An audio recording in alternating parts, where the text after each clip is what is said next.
Welcome to In the Reads, the official podcast of Read Magazine, the oldest student-run literary magazine west of the Mississippi. My name is Ryan Steele. For this episode, I sat down with Robert Isaias, winner of the Gabriele Rico Award for Nonfiction this past fall for Read issue 156. During our conversation, Robert and I discussed religion, music, approaching nonfiction with a non-judgmental lens, followed by Robert's advice for young writers beginning their first workshop. Having served on the nonfiction desk last fall, I informed Robert that along with his piece were many other entries that carried a similar earnest and sincere tone, getting away from cynicism and irreverence. In Robert's case, writing a religious story from a secular lens with no judgment. Let's take a look. This early drafts of this piece go back many, many years. And, I always think of writing as the act of forgetting or the skill of forgetting. Like you write a sentence and then you have to immediately forget that you wrote it so you can read it the way a naive reader would and see if it scans correctly and says something that makes sense and, feels good. That's hard to do on the local level, which is why it's nice to put something away and wake up the next morning and you see things you didn't see the day before. And the longer that time period stretches out, the better. So when I dig out old writing, I immediately see things that I think, oh, that could work differently. This particular piece, because it's an essay and a statement of faith and belief in a way, involved another level of reconsideration, which was, do I still feel this way? Do I still believe these things? So I was reading it as a look at my younger self and how my younger self was grappling with these ideas. And did I correctly peg where I would land on them, So that was one of the things that gave me confidence to submit it, because I thought I didn't make significant changes to the core or the theme or the statement of the essay. I played with the language, which, give me another 10 years and I would play with the language again. Nothing's ever done. But I still ascribed to the ideas that were in it. And I think you've put your finger on something, which was that, in a way, it's a piece about coming through the judgmental period and out the other end. I was first amused and kind of entertained and perplexed by the rituals of religion, particularly high Anglican smells and bells, as they say, lots of smoke and bowing and robes and all the ritual. All of that was fascinating and new to me. And then, as I describe, I became frustrated with some of the things that happened within the church and some of the nature of the beliefs and the rituals, and judgmental, And then you come out the other end with a sense of that works for some people, and I have a different kind of way of looking. And I think that is still accurate for me. So I'm a little surprised to discover that my younger self was not more judgmental, but I'm sure that was maybe just a good day. Were you still performing when you started writing this piece? Yes, and continued to perform, after that, but, off and on for many years. Every young singer spends time in the church, and usually with the Episcopalians because they pay the best.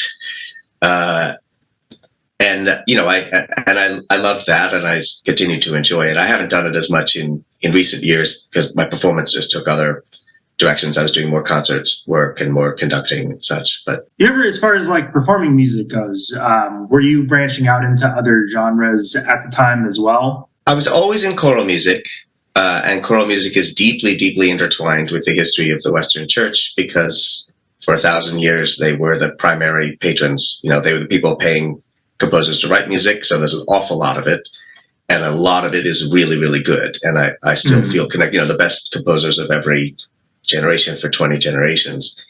That said, so much of Western music expanded beyond music that was written only for the church, and I've always been involved in that as well. And as a choral conductor, particularly in leading choral programs, at the university level, high school, and then the university level, you have a responsibility to try to present a broad range of what's out there, culturally and historically and, thematically and everything else. So, yes, I moved well beyond just that kind of sphere of specific liturgical Christian music. And even within that, high Renaissance, a cappella, polyphony, that we get narrower and narrower in terms of the music that really, really speaks to my soul. But the value of, lots of other kinds of music certainly came into play. Well, it's kind of something I think about, because when I was in high school, I played bass guitar in a church band.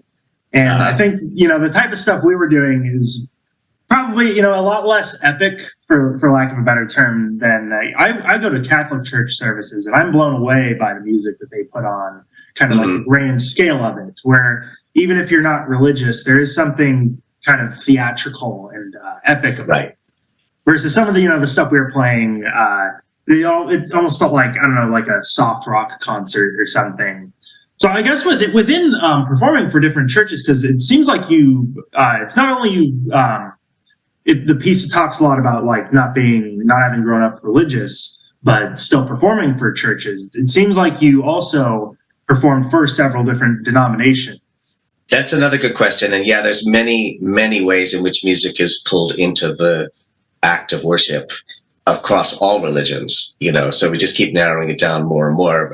My experience is largely within the Christian religion, largely within the established, more formal, more ritualistic side of things, because they are the ones who are preserving some of the institutions that gave rise to the music of the past, and throwing a lot of money into it. And the kind of people who go to that are people who really value that kind of slightly more, it's not quite mystical, it's more kind of awe-inspiring, more austere, more distant kind of approach to religion.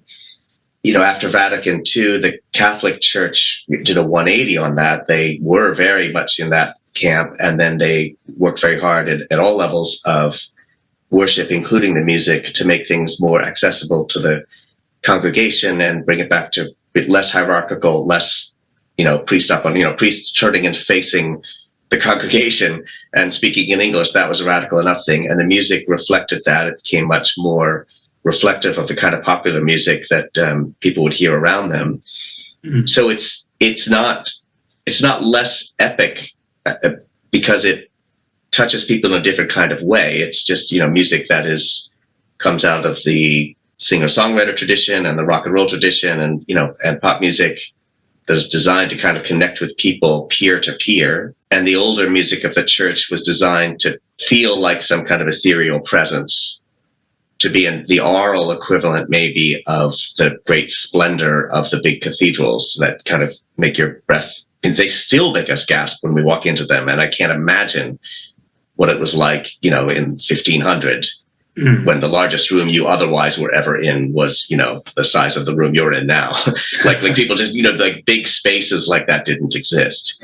And so like the stained glass, like the ritual, and all the walking around and the smoke and everything else, it's all designed to create an awe-inspiring sense of something that is different, an othering kind of place. I mean, that explains a little bit of the difference between the traditions that you saw as a kid playing in your band and the kinds of places where I was singing. I would happily have gone to the places where you were performing if they paid well, but they don't generally, because that you can get more people to get involved in that way. And in a way, there's even a spirit that it shouldn't be professionals performing that way. It should be reflect the congregation in that way. I went where the money was, and that was largely in churches that were preserving older ways. So while there were small differences from place to place in terms of the kind of repertoire they did, it was largely the straight up, what's called the Anglican tradition, which comes out of the Church of England, and the order of service and the nature of the repertoire and the texts and the style were generally familiar to me after I went through that first extraordinary experience in Baltimore. I feel like there's also a thing where the contemporary approach to music seems almost like a way to do outreach to younger audiences. Yeah. For the church, it seems more approachable, kind of like you were saying, where almost something like a Catholic choir is maybe more grand and it creates an aura of otherworldness. But something more like a non-denominational performance is maybe, it seems accessible to young people. Right. reminds them. That's exactly right. Yeah. And there are always swings in this. Those swings have gone on throughout music history, the degree to which it holds itself above or tries to connect. There are still people within every generation who actually want the more formal and distant kind of thing. I sometimes liken that music that I love to being a little bit like a stained glass window. A stained glass window isn't really for looking out to see a view, obviously, and it's not even always really for looking straight at, although they can be beautiful to do that. It colors the air in a way that you don't experience anywhere else and makes it feel like a different place.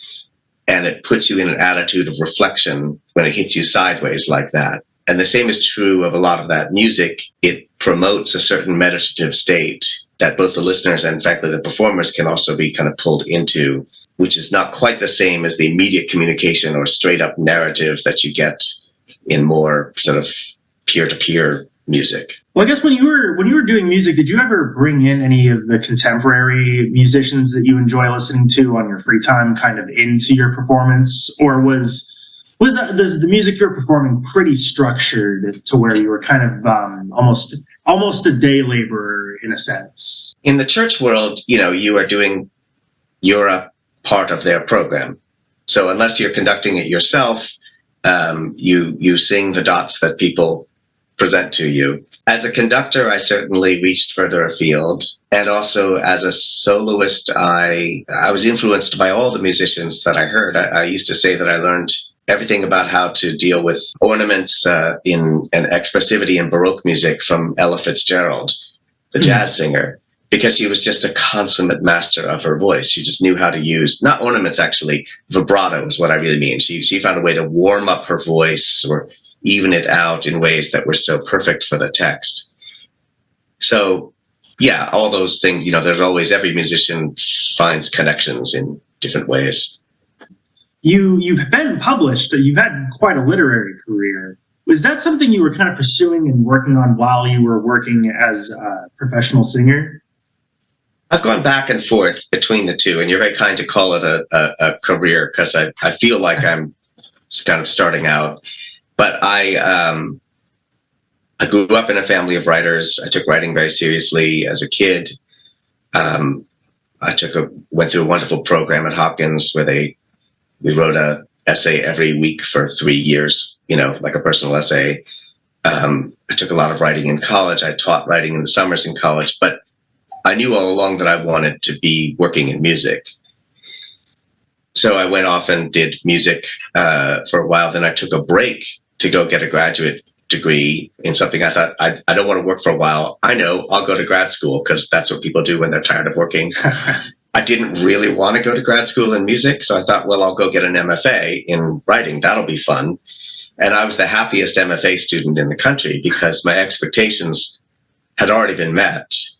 I had many colleagues who were a little stressed about, is this going to teach me enough that I can publish a book and then launch a career and everything else? They were very future-oriented. I had already saved up the money to pay for the degree, and all I wanted was to be a writing student, which was happening, and to hang out with other writers and read good books. And I would have stretched that out for 30 years if I could. It was a joy. But then I finished that program and fell back into music. And the writing was really just the little bits that were sort of related, around the edges of music.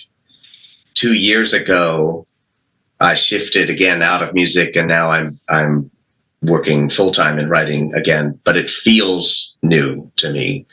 To reconnect with it as the person that I am now, and also because I'm largely working in fiction now. So this essay was an interesting step back into a more earnest stage of my life.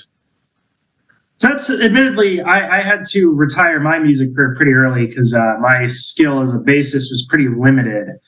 Based on what you're saying, your experience doing a literary program in graduate school, would you say that it was your experience in the writing world and the prose world was a little more loose than the structure of the music world, and that's something that you appreciated? I watched my dad work as a writer, and my dad, my uncle, my grandfather, my grandmother, were all in writing in various ways.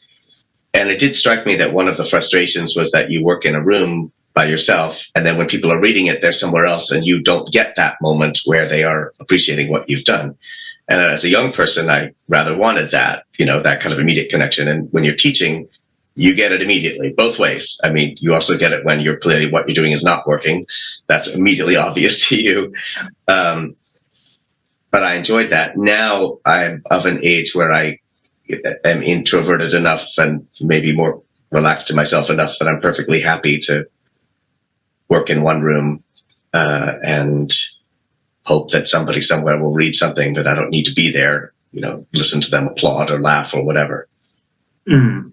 Did you ever, when you were doing your MFA, did you ever think about branching out into music criticism? So many people have brought that up over the years, and it's funny. I very rarely wrote about music. This is one of the few pieces that I've done that is explicitly about music. I think my tastes in music are too narrow to be a successful critic. There's a lot that I don't particularly love. You need to have a really Catholic kind of appreciation for so many different eras and styles and so on. I always kind of argue, because the criticism I like, I specifically, I love movie criticism. They'll use an artist or a movie or a book, and then they kind of use that in the culture around the piece they're discussing to talk about their personal life. Which I got hints, even though it's not like this was this piece you've written was like artistic criticism of the concept of religion, but it did feel like you were kind of using it as an interesting vessel to kind of talk about your life story, even going into your family's background and history. Yeah, I think, as always happens when you write, you begin to discover the echoes that you weren't aware of when you set out to do that.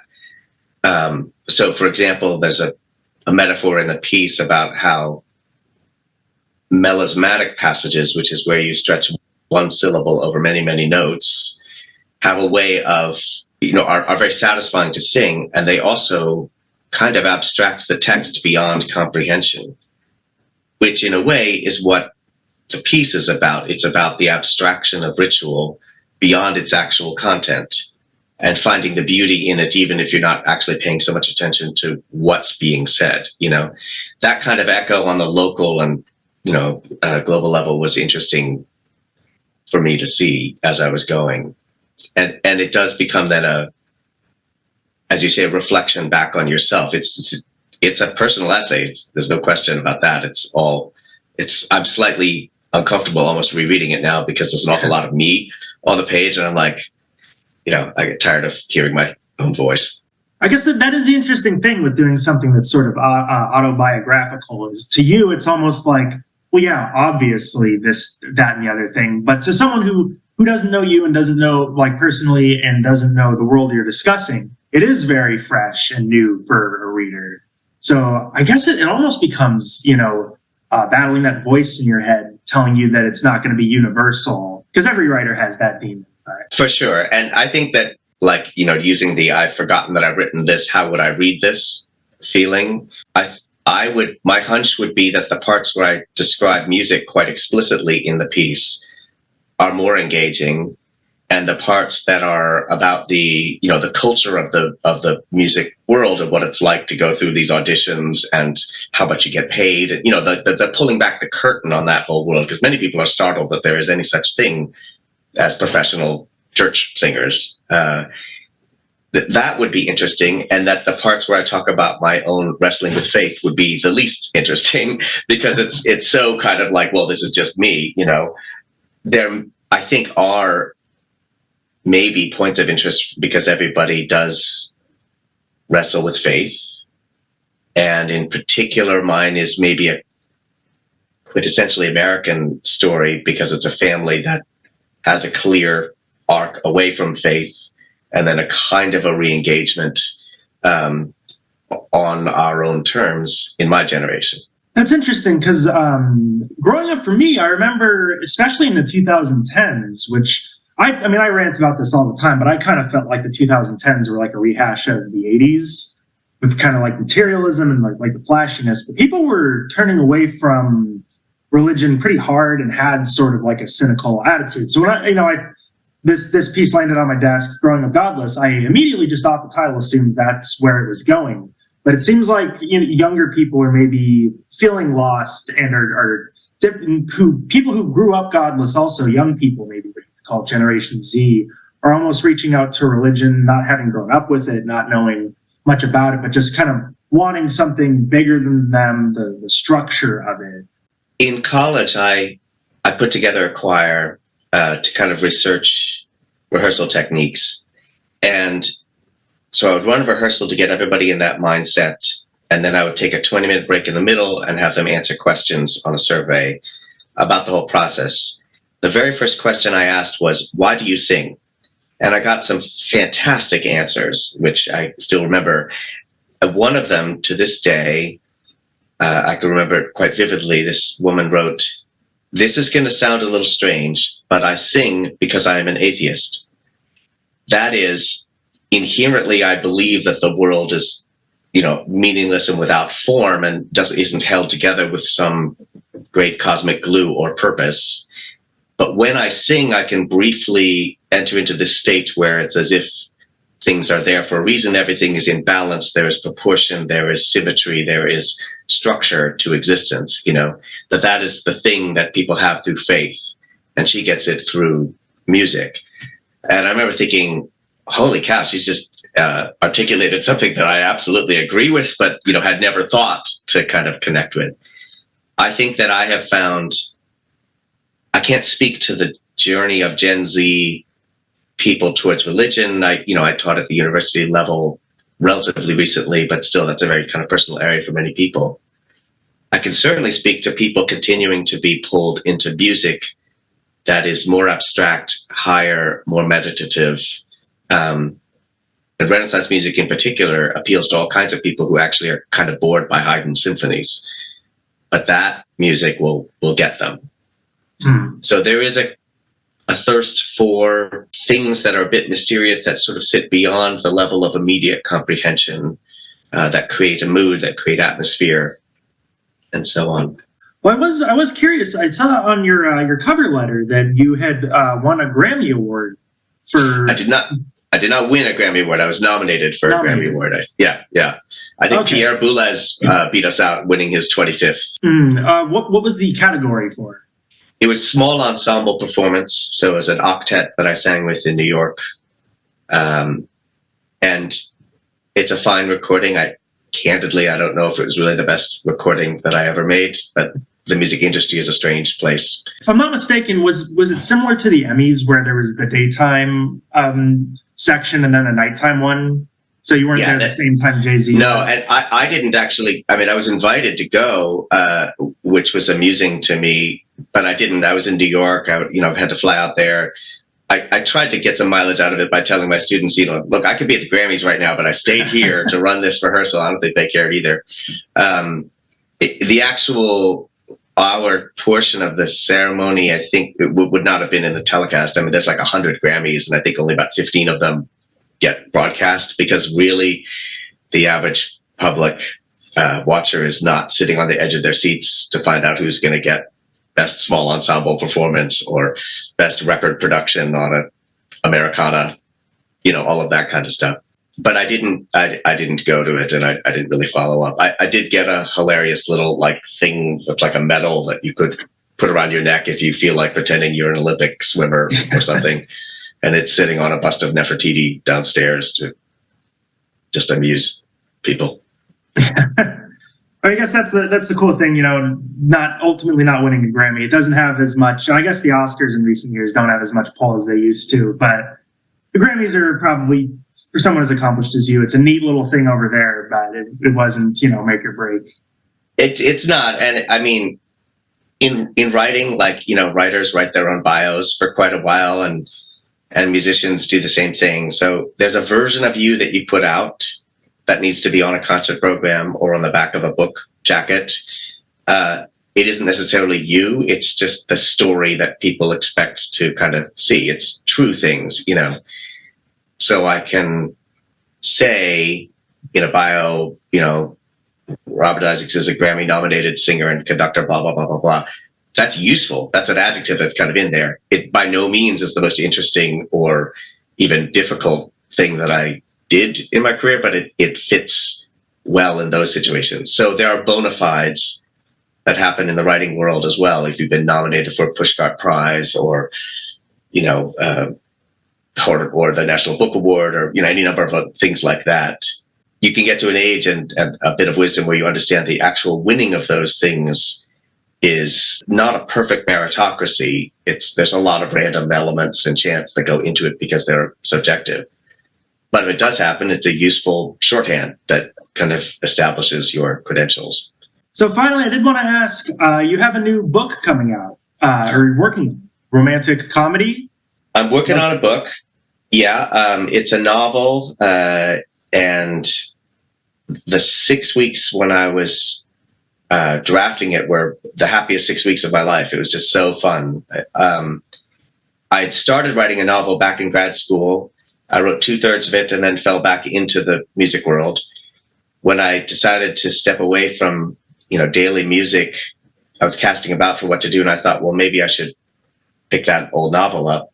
So I retyped the whole thing into the computer, hoping that would give me momentum to kind of push through the place where the paint had dried at the edge.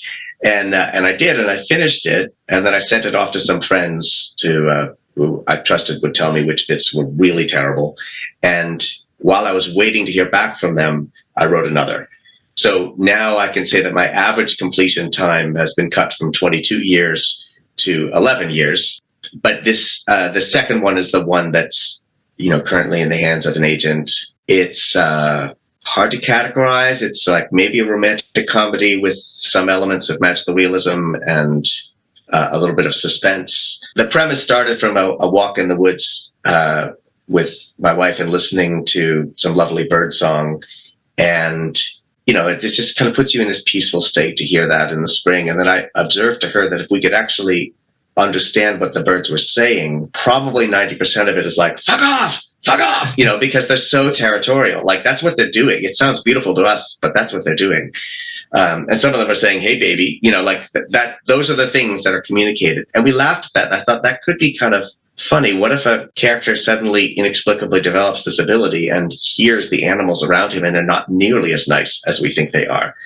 And then the kind of character you want for that is sort of somebody who's almost too nice for this world. So I invented this person who's living in Manhattan, sort of, probably about your age, late 20s, and is a little too kind of gentle and sweet for Manhattan in a way. And suddenly he's already oppressed by the sharp elbows of human interaction in the city. And suddenly all the pigeons and rats and dogs and police horses around him are also weighing in. And he has to kind of wrestle against that. So there's a lot of opportunity for humor because it was fun to make up a whole bunch of jerks in different forms. But some reflections too that, long after I finished writing the first draft, I came to understand that the book was really about voice, about finding your voice. And essentially the main character is somebody who has never used his voice, has never spoken up for himself, but is surrounded by animals who do. And by the end of the book, he finds his voice even as the animals are losing theirs.